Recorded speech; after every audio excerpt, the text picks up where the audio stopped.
চট্টগ্রাম বিশ্ববিদ্যালয়ে স্নাতক প্রথম বর্ষের ভর্তি পরীক্ষায় পোষ্য কোটা বহালের দাবিতে মানববন্ধন করেছে কর্মকর্তা কর্মচারী ঐক্য পরিষদ। সকালে বিশ্ববিদ্যালয়ের প্রশাসনিক ভবনের সামনে এই মানববন্ধন কর্মসূচি পালন করা হয়। এতে কর্মকর্তা কর্মচারীরা বলেন, পোষ্য কোটা বিশ্ববিদ্যালয় কর্মকর্তা ও কর্মচারীদের প্রাতিষ্ঠানিক অধিকার।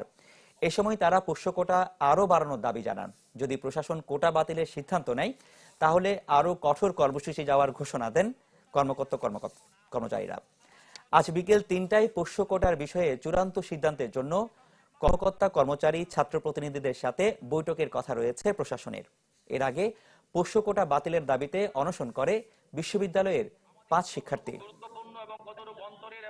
পোষ্য কোটা যদি বাতিল হয় আসলে সাধারণ ছাত্রদের কোনো লাভ হবে না, সাধারণ ছাত্রছাত্রীদের কোনো লাভ হবে না, বরং আমাদের মতো একটা গ্রুপ যারা আছে আমরা ক্ষতিগ্রস্ত হব। আমরা আসলে বর্তমানে যারা ছাত্রছাত্রী যারা অবস্থান করছেন ওরা আমার প্রতিপক্ষ নয়, কিন্তু ওরা আমার সন্তান তুল্য।